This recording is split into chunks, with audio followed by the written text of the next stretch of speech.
Les attitudes dans la prière.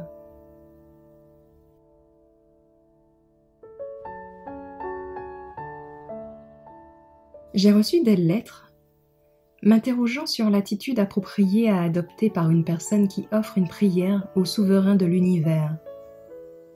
Où nos frères ont-ils acquis l'idée qu'ils doivent se tenir debout lorsqu'ils prient Dieu?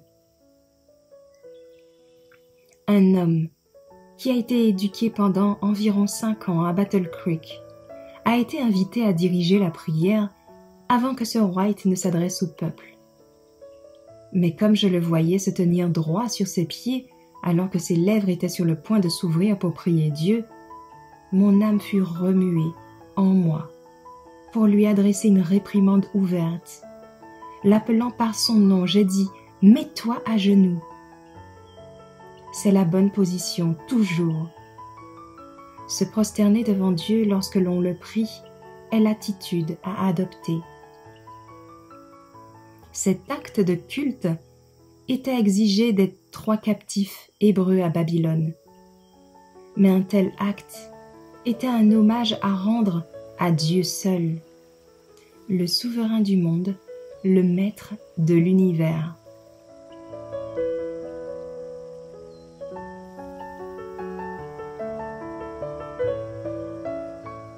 Et ces 3 Hébreux ont refusé d'accorder cet honneur à une idole, même composée d'or pur. En agissant de la sorte, ils s'inclineraient à toute fin utile devant le roi de Babylone. Refusant de faire ce que le roi leur avait ordonné, ils ont subi le châtiment et ont été jetés en prison dans la fournaise ardente. Mais le Christ est venu en personne et a marché avec eux à travers le feu, et ils n'ont reçu aucun mal.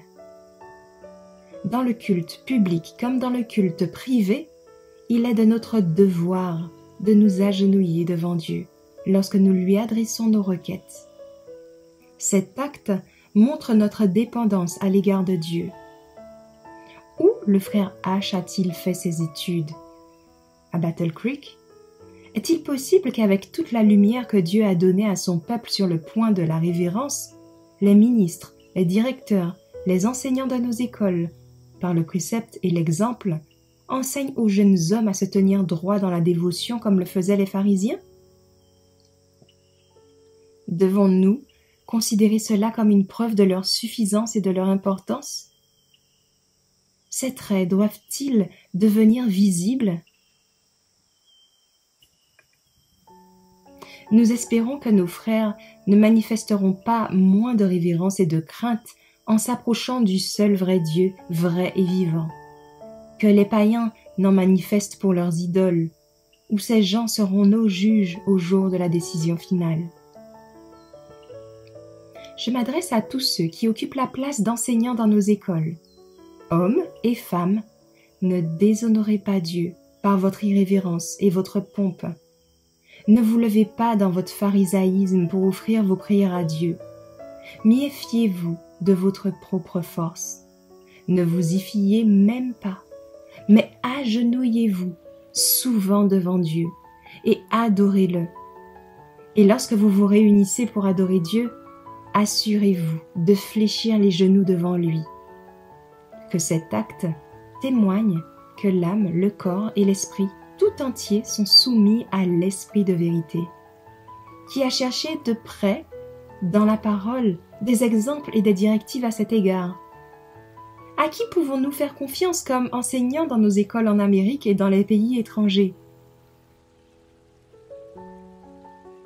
Après des années d'études, les étudiants retourneront-ils dans leur propre pays avec des idées perverties du respect, de l'honneur et de la révérence qui devraient être accordés à Dieu?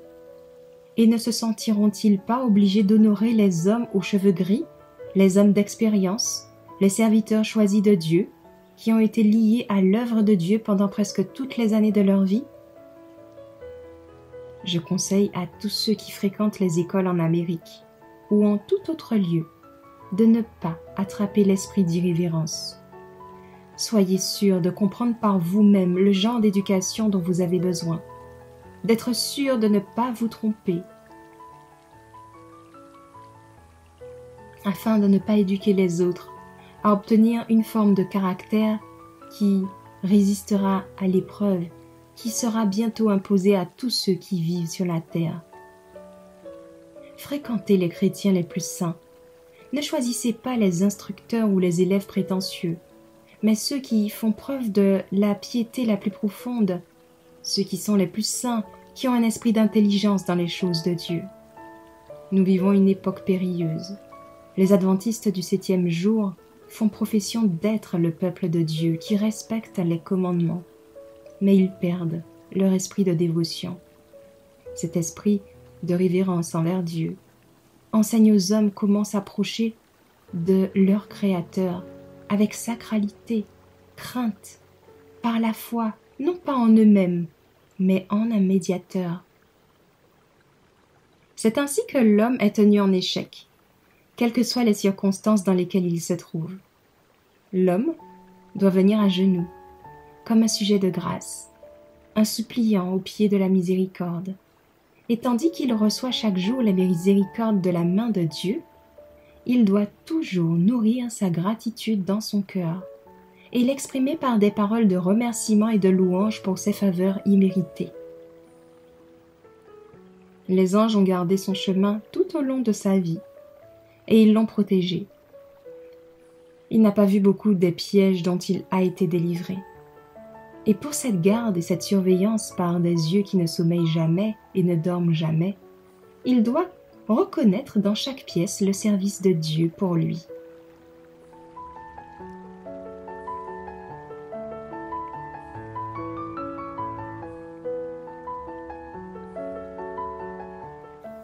S'agenouiller pour prier enseigne le respect et la crainte de Dieu. Que Dieu enseigne à son peuple comment prier. Que les enseignants de nos écoles et les ministres de nos églises apprennent quotidiennement à l'école du Christ. Ils prieront alors avec ferveur et leurs demandes seront entendues et exaucées. Alors, la parole sera proclamée avec puissance. Que ce soit en public ou en privé, nous avons le privilège de nous agenouiller devant le Seigneur lorsque nous lui adressons nos requêtes. Jésus, notre exemple, s'agenouilla et pria. Il a écrit que ses disciples se sont eux aussi agenouillés et ont prié. Paul a déclaré « Je fléchis les genoux devant le Père de notre Seigneur Jésus-Christ ». En confessant devant Dieu les péchés d'Israël, Esdras s'est agenouillé. Daniel se mettait à genoux 3 fois par jour et priait et rendait grâce devant son Dieu. La véritable révérence envers Dieu est inspirée par le sentiment de sa grandeur infinie et la prise de conscience de sa présence. Ce sentiment de l'invisible devrait impressionner profondément chaque cœur. L'heure et les lieux de prière sont sacrés, parce que Dieu s'y trouve.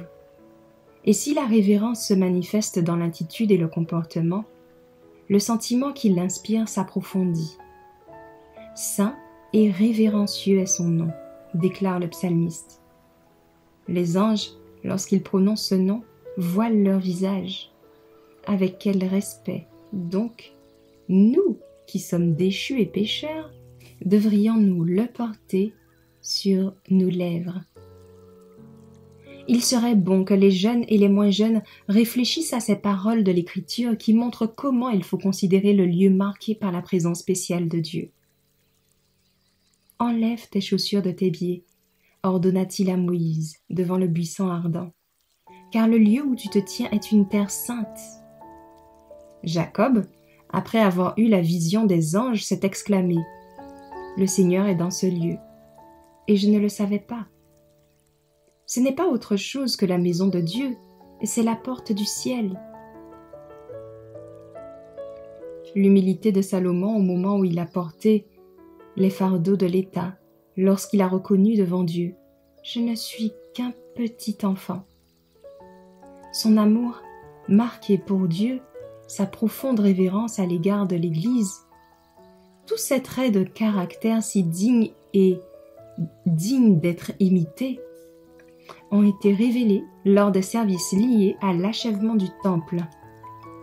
Lorsque pendant sa prière dédicatoire, il s'est agenouillé dans l'humble position d'un pétitionnaire, les disciples du Christ doivent aujourd'hui se garder de la tendance à perdre l'esprit de révérence et de crainte pieuse. Les Écritures enseignent aux hommes comment ils doivent s'approcher de leur Créateur. Avec humilité et crainte, par la foi en un médiateur divin. Au milieu du parvis du temple avait été érigé un échafaudage d'airain, ou plateforme, long de 5 coudées, large de 5 coudées, haut de 3 coudées. Sur cet échafaudage, Salomon se tenait debout, et, les mains levées, il bénissait l'immense foule qui se trouvait devant lui. Et toute la congrégation d'Israël se tenait debout. 2 Chroniques 6, verset 13.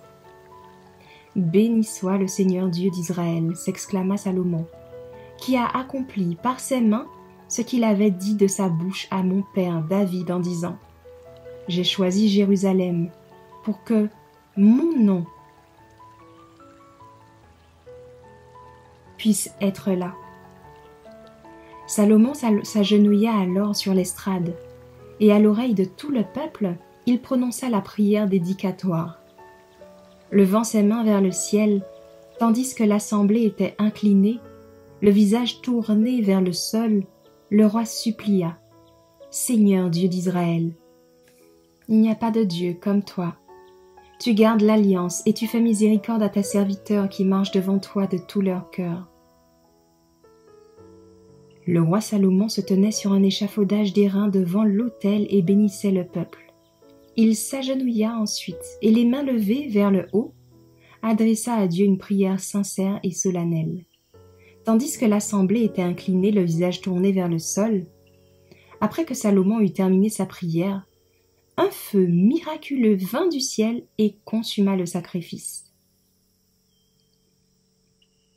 Votre esprit a été donné pour que vous compreniez comment travailler.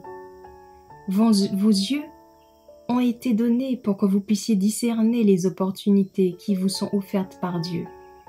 Vos oreilles doivent écouter les commandements de Dieu. Vos genoux doivent s'incliner 3 fois par jour dans une prière sincère. Tes pieds doivent courir dans la voie des commandements de Dieu.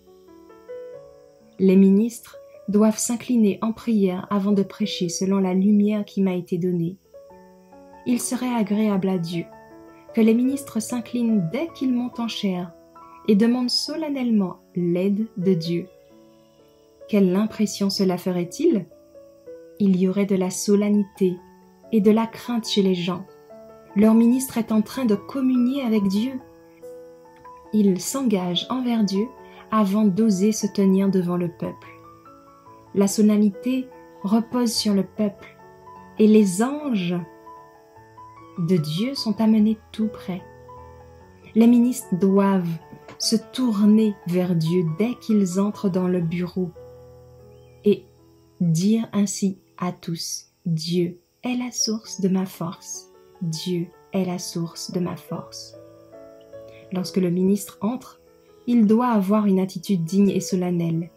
Il doit se prosterner en prière silencieuse dès qu'il franchit le seuil de la porte, dans la chair, et demander instamment l'aide de Dieu.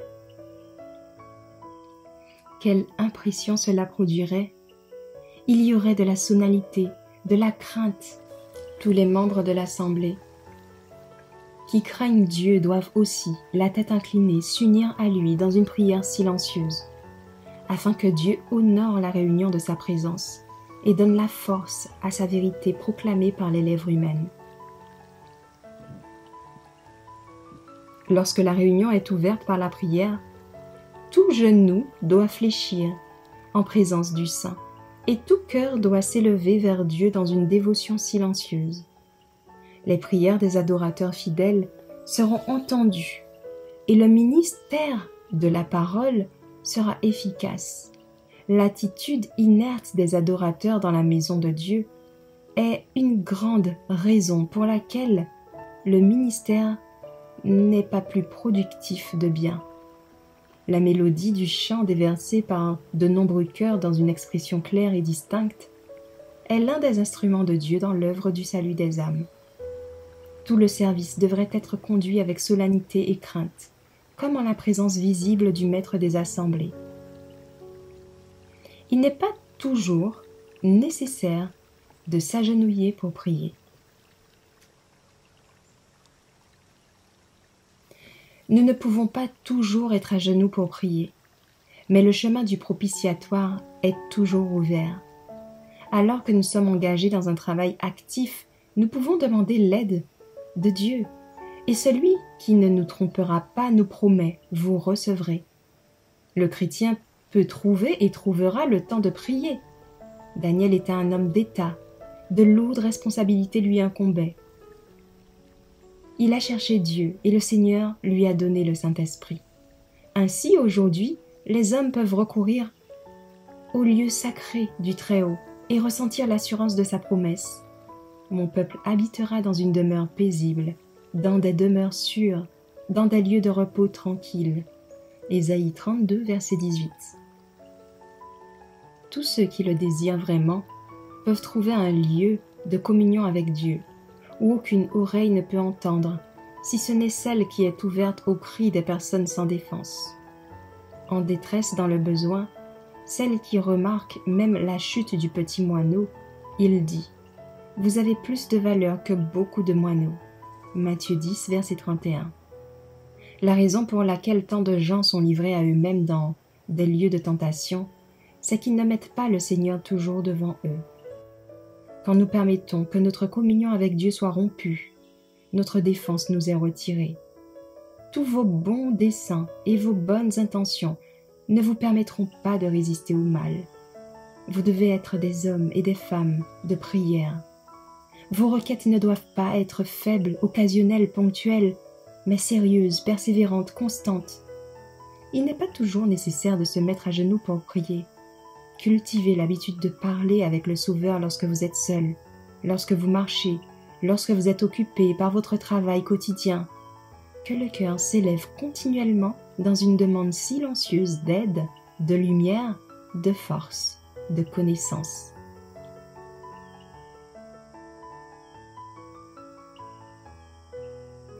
Que chaque respiration soit une prière. Dans le travail de conservation du cœur, nous devons être instantanés dans la prière. Ne pas nous lasser de demander de l'aide au trône de la grâce. Ceux qui portent le nom de chrétiens doivent s'adresser à Dieu avec sérieux et humilité, en implorant son aide. Le Sauveur nous a dit de prier sans cesse. Le chrétien ne peut pas toujours être dans la position de la prière, mais ses pensées et ses désirs peuvent toujours être vers le haut. Notre confiance en nous-mêmes disparaîtrait si nous parlions moins et si nous prions davantage. Le chemin vers le trône de Dieu est toujours ouvert. Vous ne pouvez pas toujours être à genoux pour prier, mais vos requêtes silencieuses peuvent constamment monter vers Dieu pour obtenir force et conseil. Lorsque vous êtes tenté, comme vous le serez, vous pouvez vous réfugier dans le lieu secret du Très-Haut. Ses bras éternels sont au-dessous de vous. Laisse ces paroles te réconforter. Tu as un petit nombre de noms, même à Sardes, qui n'ont pas souillé leurs vêtements. Ils marcheront avec moi en blanc, car ils sont dignes. Apocalypse 3, verset 4. Si nos travailleurs étaient dans une situation telle qu'ils puissent consacrer quelques heures par jour à des travaux en plein air, et s'ils se sentaient libres de le faire, ce serait une bénédiction pour eux. Ils pourraient s'acquitter avec plus de succès des devoirs de leur vocation. S'ils n'ont pas le temps de se consacrer entièrement, ils pouvaient planifier et prier tout en travaillant de leurs mains et retourner à leur travail rafraîchi dans leur corps et leur esprit. La prière authentique ne dépend pas du temps, du lieu, des circonstances. Priez dans votre chambre et pendant que vous accomplissez votre travail quotidien, faites en sorte que votre cœur s'élève souvent vers Dieu. C'est ainsi qu'Hénoch a marché avec Dieu. Ces prières silencieuses s'élèvent comme un encens précieux devant le trône de la grâce. Satan ne peut vaincre celui dont le cœur est ainsi fixé sur Dieu. Il n'y a pas de moment ou le lieu où il est inapproprié d'adresser une requête à Dieu. Il n'y a rien qui puisse nous empêcher d'élever nos cœurs dans un esprit de prière sincère. Dans la foule de la rue, au milieu d'un engagement commercial, nous pouvons adresser une requête à Dieu et implorer la direction divine, comme l'a fait Néhémie lorsqu'il a présenté sa requête au roi Artaxerxès. Une chambre de communion peut être trouvée où que nous soyons. Nous devrions avoir la porte du cœur ouverte en permanence et notre invitation à ce que Jésus puisse venir et demeurer comme un invité céleste dans notre âme. Où que nous soyons, quel que soit notre emploi, nos cœurs doivent s'élever vers Dieu dans la prière. C'est cela être instantané dans la prière. Nous ne devons pas attendre de pouvoir nous agenouiller pour prier. En une occasion, lorsque Néhémie se présenta devant le roi, celui-ci demanda pourquoi il avait l'air si triste et quelle requête il avait à faire. Mais Néhémie n'osa pas répondre tout de suite. Des intérêts importants étaient en jeu. Le sort d'une nation dépendait de l'impression qui devait être faite sur l'esprit du monarque. Et Néhémie se lança dans une prière au Dieu du ciel, avant d'oser répondre au roi. Le résultat fut qu'il obtint tout ce qu'il avait demandé ou même désiré. Tous vos bons desseins et vos bonnes intentions ne vous permettront pas de résister à l'épreuve de la tentation. Vous devez être des hommes de prière. Vos requêtes ne doivent pas être faibles, occasionnelles, ponctuelles, mais sérieuses, persévérantes, constantes.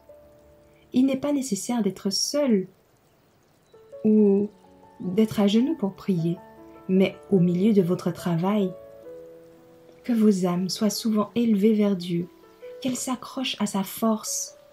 Alors, vous serez des hommes aux intentions élevées et saintes, d'une noble intégrité, qui ne se laisseront pas détourner de la vérité du droit chemin et de la justice, pour que quelque raison que ce soit.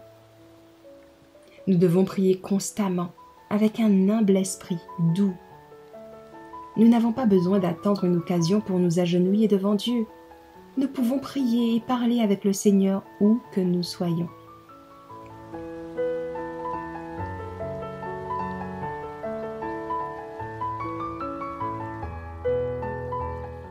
Les prières publiques devraient être courtes et caractérisées par un ton de voix naturel. Les longues prières faites par certains ministres ont été un grand échec. Prier longuement comme certains le font est tout à fait déplacé. Ils blessent la gorge et les organes vocaux, et ensuite ils parlent de briser par leur dur labeur. Ils se blessent eux-mêmes alors que ce n'est pas nécessaire. Beaucoup pensent que prier blesse davantage leurs organes vocaux que parler. Cela est dû à la position naturelle du corps et à la manière de tenir la tête. Ils peuvent rester debout et parler sans se sentir blessés. La position dans la prière doit être parfaitement naturelle. Une longue prière fatigue et n'est pas en accord avec l'évangile du Christ. Une demi-heure ou même un quart d'heure est tout à fait trop long.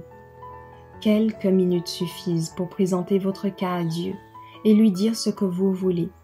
Et vous pouvez emmener les gens avec vous sans les fatiguer, sans diminuer leur intérêt pour la dévotion et la prière. Ils peuvent être franchis, fortifiés, au lieu d'être épuisés.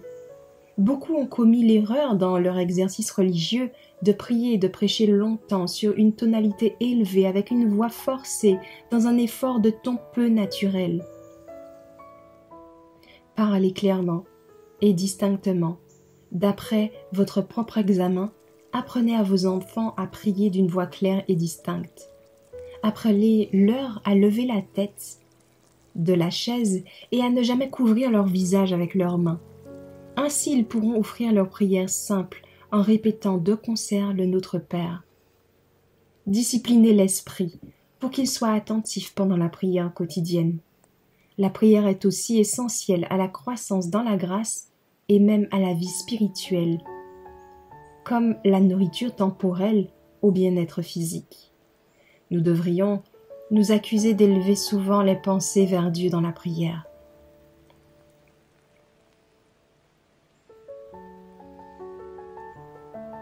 La prière n'a pas besoin d'être longue ou bruyante.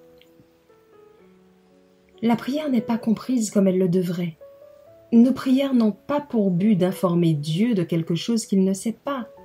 Le Seigneur connaît les secrets de chaque âme. Nos prières n'ont pas besoin d'être longues et fortes. Dieu lit les pensées cachées. Nous pouvons prier en secret, et celui qui voit en secret entendra et nous récompensera ouvertement. Nous ne devons pas essayer de commander à Dieu dans la prière. Nos requêtes ne doivent pas prendre la forme d'un commandement, mais d'une intercession pour qu'il fasse les choses que nous désirons de lui. Priez dans la foi et veillez à mettre votre vie en harmonie avec vos requêtes, afin de recevoir les bénédictions pour lesquelles vous priez. Ne laissez pas votre foi faiblir, car les bénédictions reçues sont proportionnelles à la foi exercée. Il vous sera accordé selon votre foi. Tout ce que vous demanderez en prière, en croyant, vous le recevrez. Matthieu 9, verset 29. Matthieu 21, verset 22. Priez, croissez, réjouissez-vous. Chantez des louanges à Dieu parce qu'il a répondu à vos prières. Prenez-le au mot, il est fidèle à ce qu'il a promis. Hébreux 10, verset 23. Pas une seule supplication sincère n'est perdue. Le canal est ouvert, le ruisseau coule. Il porte en lui des propriétés curatives, déversant un courant restaurateur de vie, de santé et de salut. Que la sincérité et la foi caractérisent vos prières. Le Seigneur est prêt à faire pour nous bien plus que tout ce que nous demandons ou pensons.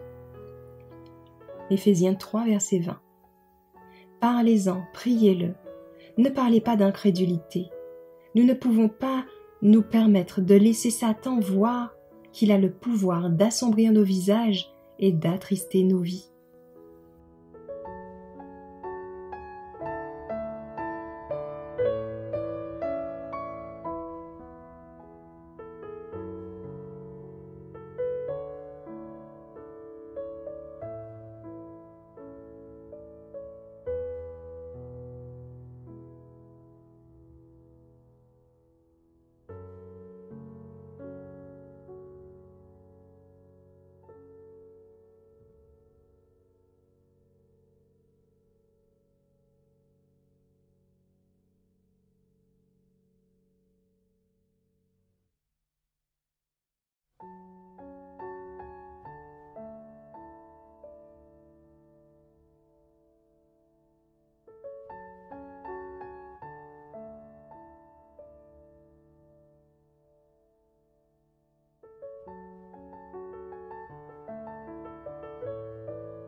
Merci d'avoir écouté cette présentation avec lereste.org.